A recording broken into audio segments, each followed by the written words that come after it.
What is going on, you guys? Welcome back to another episode of iTHRIVE Radio. Hope you guys are having a great start to your week. I'm really pumped because we just recently, um, over the past couple of days, hit over 2,000 total downloads on this podcast. Super excited. This was actually a milestone that I wanted to hit by the end of 2020. Um, but because I had my RD exam scheduled for the very end of 2020, that last month or so, I just was completely focused on that. I couldn't really focus on the podcast because I just wanted to pass that exam more than anything. So I put the podcast on the back burner, and we fell just a little bit short of that 2,000 goal. But we hit it within the first couple of weeks of 2021. So I'm super excited about that. I have some really big goals as far as podcast downloads by the end of 2021, by the end of this year, to just far surpass what we did last year. So I'm really excited about that. But today, we're going to talk about cardio and building muscle. So if you're somebody who wants to get jacked in 2021, you'll definitely want to listen to this, especially if you're somebody who wants to know how to fit cardio into the mix when you are doing some kind of strength training or lifting program. So before we get started, first, we probably should define what cardio actually is, right? Like, we're going to talk about cardio. We're going to throw that word around, but what exactly is cardio? So, in probably the most simple sense, cardio is essentially aerobic exercise that stimulates or strengthens the heart and lungs. So, the overall purpose of cardio is basically to improve the cardiovascular system or improve the heart and the lungs. So the goal of cardio isn't necessarily to, stimulate muscle growth. So if muscle growth is our goal and we're doing something that doesn't really directly improve the outcome of our goal, we have to think about, what other variables it might affect. Because it could have a negative effect on our muscle growth, which we'll talk a little bit about later.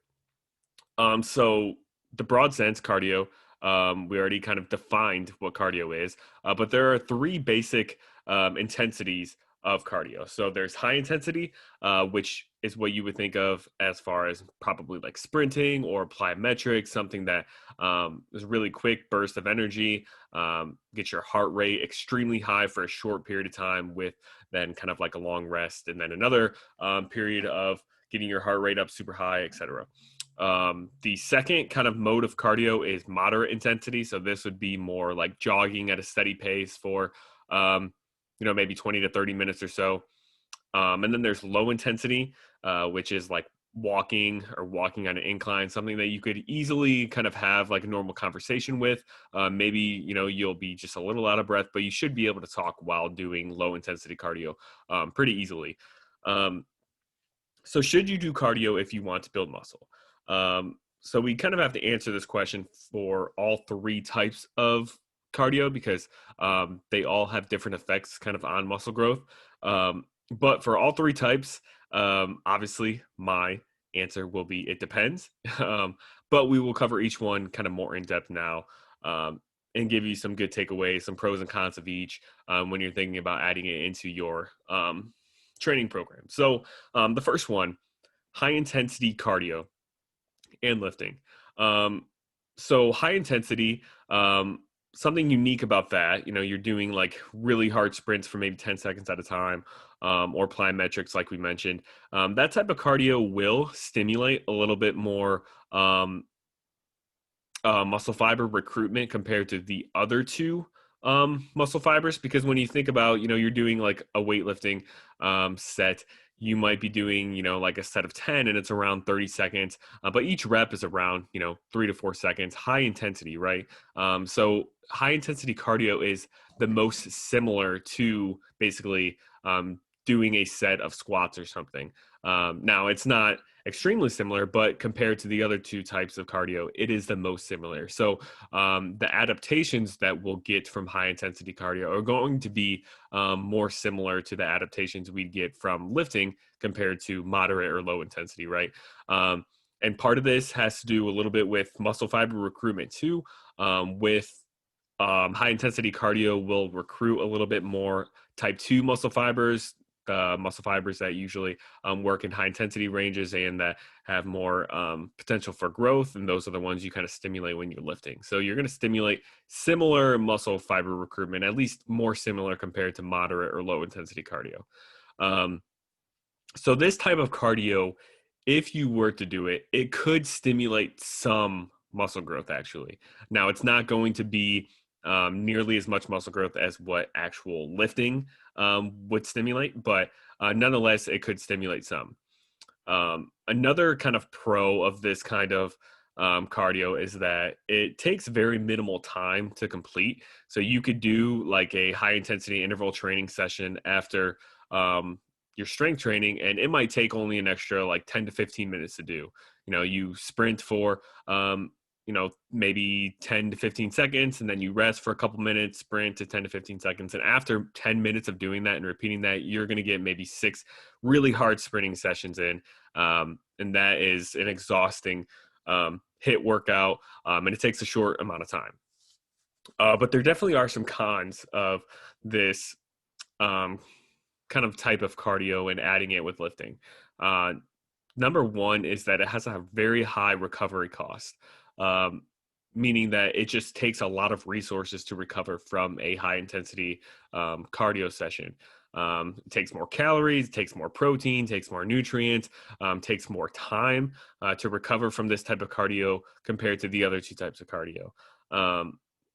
And this is also why it's probably not a good idea if you were doing like a sprinting session or something to do it either right before your like lower body or leg day, or don't even do it the day before. You might even want to do it more than 2 days before, just because it might take you a day or 2 or maybe 3 to fully recover from those high intensity sprints, to where you're going to feel your best going into your actual leg training session. And if your goal is to build muscle, you want to be prioritizing your actual lifting sessions more than your cardio sessions. And this could potentially take away from your lifting performance. If your recovery isn't as optimal as it could be, you could be going into that lifting session feeling a little tired. Your legs could feel a little sore from your running or your sprinting. And that's going to affect how many reps you might be able to get from set to set throughout your leg day. And the less reps you're able to get on your leg day, on your workouts, the less actual muscle growth you're going to be stimulating over a long period of time. And this type of cardio is usually pretty high stress, high fatiguing, both physically and mentally. You think about the mental fatigue or the like mental, I guess, hyping yourself up that you have to do to maximally sprint for 10 to 15 seconds over and over and over, maybe 10 times within a HIIT session. That takes a lot of mental discipline to go through that. It's mentally exhausting, psychologically tiring. So you have to think about that too, because if your lifting sessions are pretty high intensity, you have that psychological fatigue in all of your lifting training sessions, and then you have to carry that over to your cardio sessions if you're doing them directly after or even the day after. And it's just another kind of mental or psychological toll, and you have to kind of get amped up for those 10 to 15 second sprints if you're actually going to do high intensity. Now you can half-ass it, but if you're half-assing your sprints, then is it really high intensity? That's a good question to ask. So those are kind of the bullet points for high intensity cardio and lifting. So essentially, it's pretty similar as far as muscle fiber recruitment to lifting compared to the other two types, but takes a lot of recovery resources to recover from it. And it's also highly stressful and high fatiguing. So the second type, moderate intensity cardio. So this type of cardio stimulates more type 1 fiber conversion. So basically, when we're doing exercises and if we're doing like a strength training program and it's mostly just lifting, not as much cardio, we can actually convert kind of more of our muscle fiber types to type 2, which are the types that do more high intensity work and have more of a potential to grow more. But the more we do kind of cardio and we kind of like shift away from that, we can actually convert some of our muscle fiber types from type 2 to type 1. And moderate intensity, so like jogging at a moderate pace, maybe you're jogging at 6 miles per hour or so for 20 to 30 minutes. that will kind of stimulate more conversion to type 1 fibers, which have like less potential for actual like size or muscle growth. Um, Another kind of con of moderate intensity, or it could be a pro, could be a con, depending how you look at it, but it takes a moderate amount of time. Moderate intensity, moderate amount of time.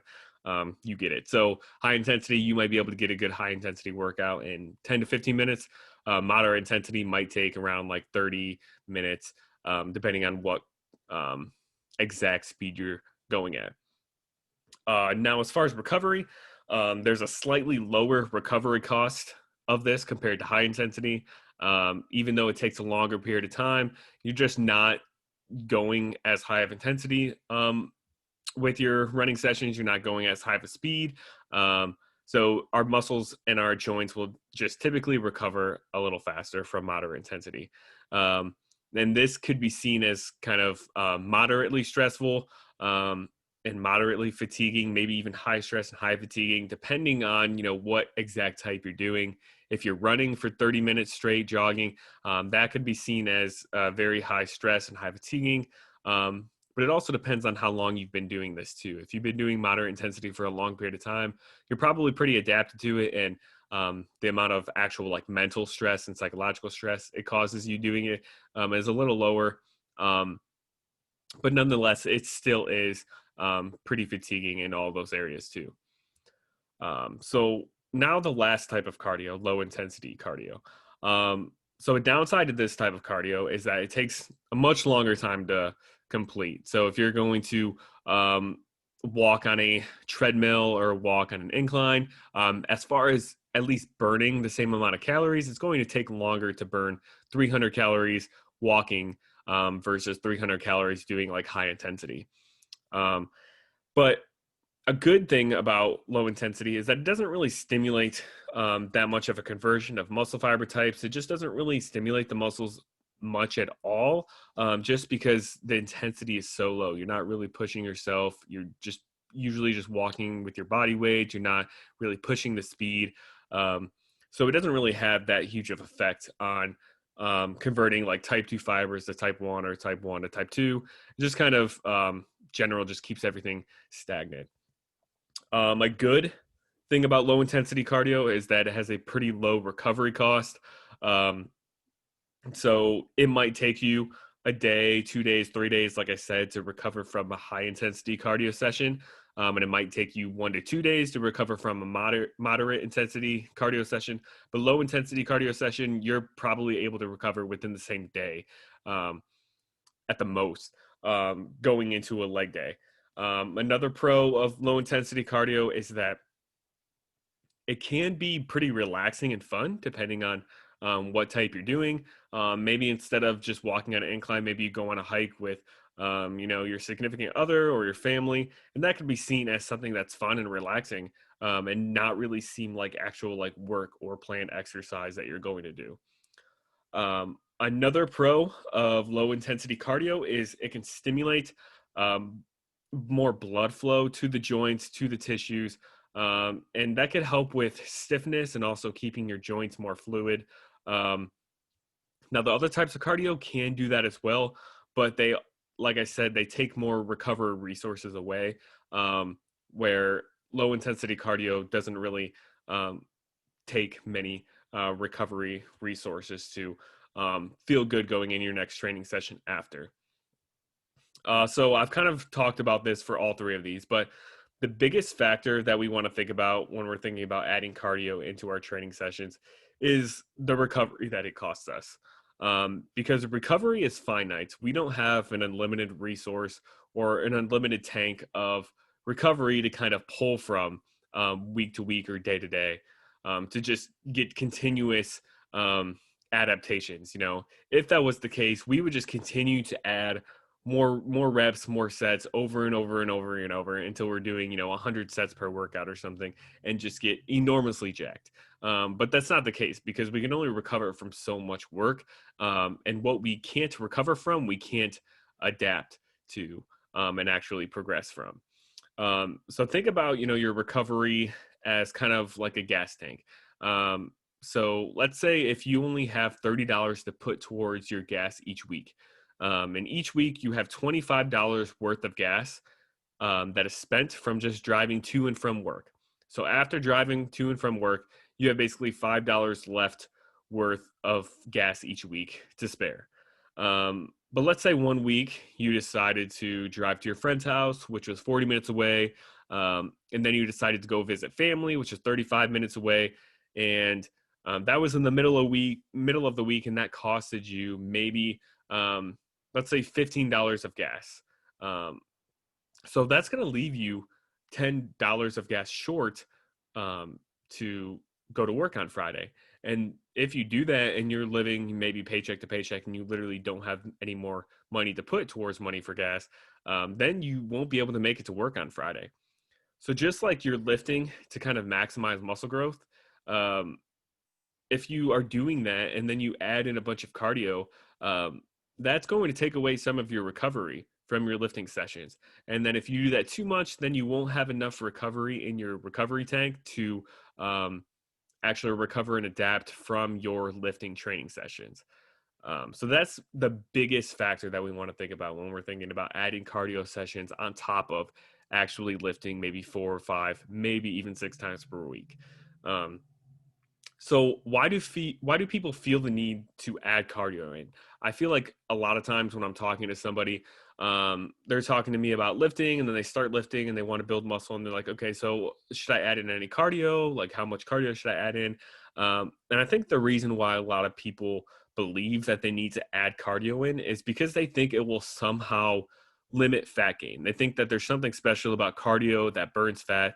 But really the only thing that makes cardio possibly good for losing body fat is just the amount of calories that you burn when doing cardio. It doesn't have any special fat burning properties compared to lifting, other than it just burns calories. But I mean, lifting burns calories too. Um, and honestly, the amount of calories that are burned from doing cardio is a little irrelevant if you are already tracking your food intake anyway. Because if you're tracking your food intake and you're creating a 200 or let's say a 400 calorie deficit from tracking your food intake, if you add in cardio and let's say you burn an extra 200 calories from cardio, you'll just be able to eat 200 calories more and maintain the same deficit, or you could have just decreased 200 more calories and then created the same deficit. So it's literally just a tool as far as when it comes to altering body composition. It's literally just a tool to create possibly a bigger calorie deficit if you absolutely don't want to take away any more food. Plus, if your goal is to maximize muscle growth, you want to be in a calorie surplus anyway. You don't really want to be in a calorie deficit if your ultimate goal is to build muscle at the time. So if you're doing like 5 lifting training sessions and then you add in 300 calories worth of cardio a couple times a week, that's just 300 extra calories of food you'll have to eat to make up to that, to make sure you're in a calorie surplus anyway.